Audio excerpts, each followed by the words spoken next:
Genesis 32. Jacob went on his way, and the angels of God met him. And when Jacob saw them, he said, "This is God's camp." So he called the name of that place Mahanaim.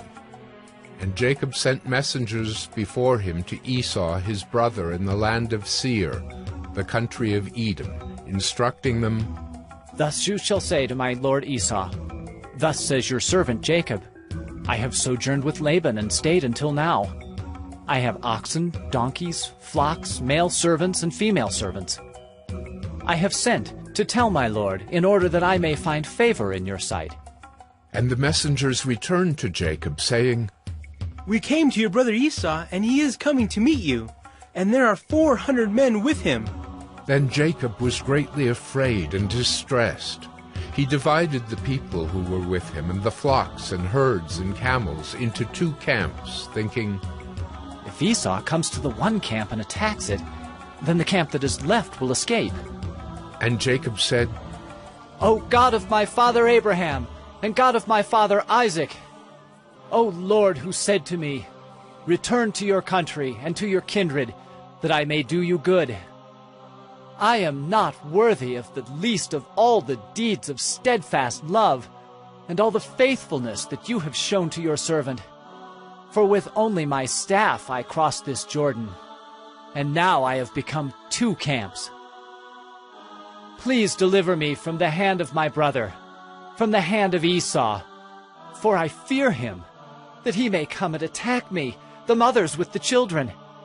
But you said, I will surely do you good, and make your offspring as the sand of the sea, which cannot be numbered for multitude."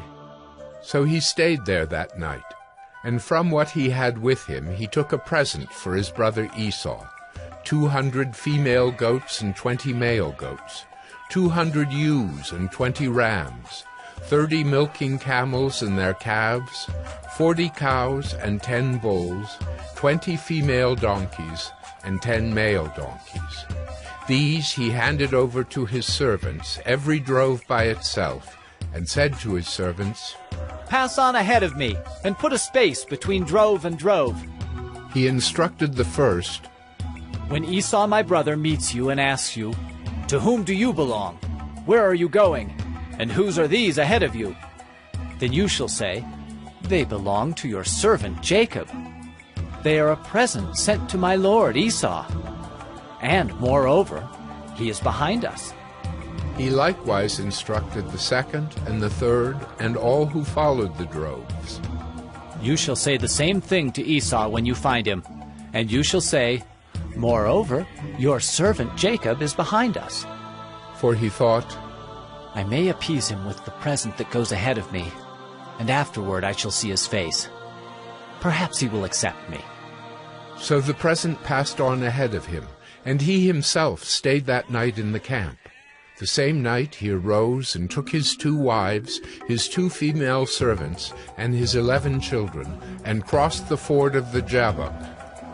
He took them and sent them across the stream and everything else that he had, and Jacob was left alone.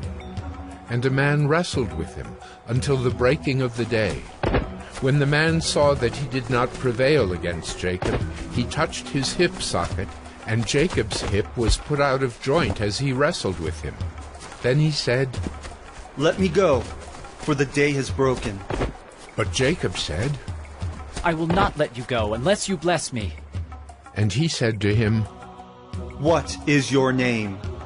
And he said, Jacob. Then he said, Your name shall no longer be called Jacob, but Israel, for you have striven with God and with men, and have prevailed. Then Jacob asked him, Please, tell me your name. But he said, Why is it that you ask my name? And there he blessed him. So Jacob called the name of the place Penuel, saying, For I have seen God face to face, and yet my life has been delivered. The sun rose upon him as he passed Penuel, limping because of his hip.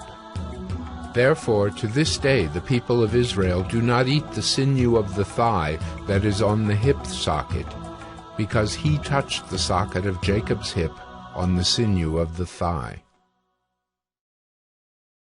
On the sinew of the thigh.